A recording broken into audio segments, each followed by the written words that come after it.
हरियाणा में भाजपा ने सत्ता में वापसी के लिए मेगा प्लान तो तैयार किया है, लेकिन अंदरूनी घमासान जो पार्टी में मचा है उससे पार्टी कैसे पार पाएगी। लोकसभा चुनाव में बीजेपी आधी सीट गंवाने के बाद हरियाणा विधानसभा चुनाव के लिए मेगा प्लान तैयार कर रही है। एक तरफ मुख्यमंत्री सैनी जहां ताबड़तोड़ घोषणाएं कर रहे हैं, तो साथ ही भाजपा अपने पन्ना प्रमुखों को भी सक्रिय कर रही है। दलित मतदाताओं से संपर्क साध उन्हें साथ लाने की कोशिश भी जोरों पर है। वहीं दूसरी तरफ भाजपा कांग्रेस को बाप बेटे वंशवाद की पार्टी को बढ़ावा देने, वही पार्टी का टैग देने में कहीं पीछे नहीं हट रही। भाजपा की यह रणनीति काफी स्ट्रॉन्ग भी नजर आ रही है, लेकिन पार्टी में जो अंदरूनी घमासान मचा है उससे पार्टी को पार पाना संगठन के लिए मुश्किल साबित हो सकता है। आज हम बात कर रहे हैं बादशाहपुर विधानसभा की, जहां पर हरियाणा सरकार के पूर्व मंत्री और पूर्व मुख्यमंत्री मनोहर लाल खट्टर के ओएसडी के बीच चुनाव लड़ने की ओड़ लगी है।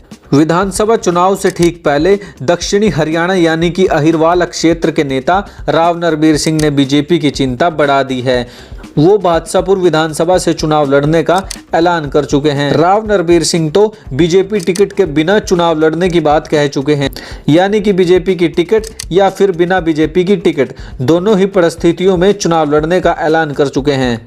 राव नरबीर सिंह बादशाहपुर सीट से विधायक रहे हैं और खट्टर सरकार में कैबिनेट मंत्री भी। 2019 के विधानसभा चुनाव में टिकट कटने के बाद भी राव नरबीर सिंह चुप रहे थे, लेकिन इस बार वह आर पार की लड़ाई में नजर आ रहे हैं। 2019 के विधानसभा चुनाव में बादशाहपुर की सीट से निर्दलीय राकेश दौलताबाद चुनाव जीते थे, जिनका कुछ दिन पहले निधन हो चुका है। बीते दिनों राव नरबीर सिंह ने द ट्रिब्यून अखबार में अपने इंटरव्यू में कहा था कि 2019 के विधानसभा चुनाव में उन्होंने पार्टी के आदेशों को माना था और विधानसभा चुनाव नहीं लड़ा, लेकिन इस बार वह ऐसा नहीं करेंगे। उन्होंने कहा कि उन्हें टिकट देना या ना देना पार्टी के हाथ में है। उनके दिए इस बयान से यह साफ जाहिर होता है कि इस बार राव नरबीर सिंह हर हाल में चुनाव लड़ने की ठान चुके हैं। दूसरी तरफ जवाहर यादव भी यहां से चुनाव लड़ने की तैयारी कर रहे हैं। अगर उनको टिकट मिलता है तो यह उनका पहला चुनाव होगा।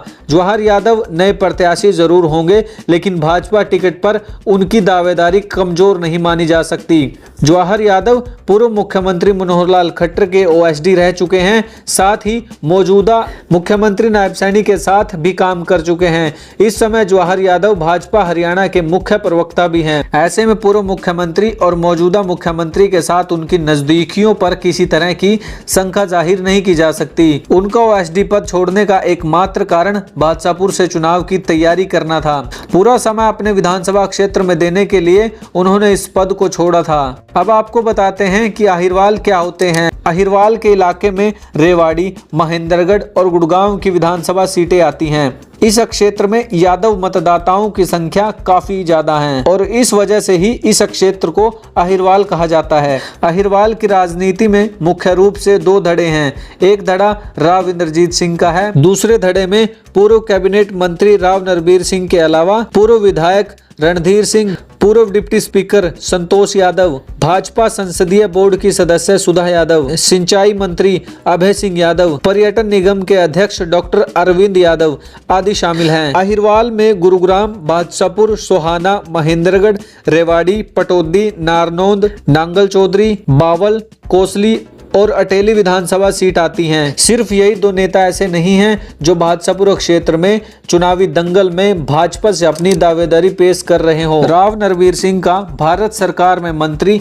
राव इंद्रजीत के साथ 36 का आंकड़ा किसी से नहीं छिपा। 2019 के विधानसभा चुनाव में जब राव नरबीर सिंह का टिकट कटा था तो इसके पीछे राव इंद्रजीत का हाथ माना गया था। राव इंद्रजीत सिंह जब इस बार लोकसभा चुनाव लड़ रहे थे तो बादशाहपुर में राव नरबीर सिंह ने उनके लिए प्रचार नहीं किया था। दूसरी तरफ राव इंद्रजीत सिंह अपनी बेटी को इस बार विधानसभा चुनाव लड़ाना चाहते हैं। राव इंद्रजीत सिंह अपनी बेटी आरती राव के लिए 2014 और 2019 में रेवाड़ी विधानसभा से टिकट भी मांग चुके हैं, लेकिन दोनों ही बार आरती को टिकट नहीं मिला था। इस बार आरती राव की तैयारी रेवाड़ी के साथ साथ बादशाहपुर सीट पर भी है। पिछले दिनों राव इंद्रजीत सिंह की भाजपा सरकार से नाराजगी खुलकर सामने आई थी।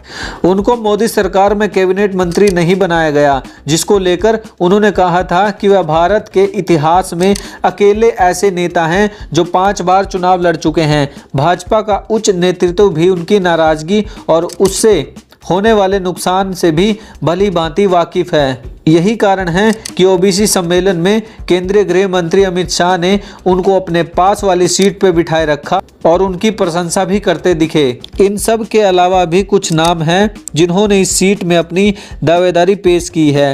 राकेश दौलताबाद की पत्नी भी बादशाहपुर से चुनाव लड़ने का ऐलान कर चुकी हैं। राव इंद्रजीत सिंह ने आज़ाद चुनाव जीतने के बाद भाजपा को अपना समर्थन दिया था।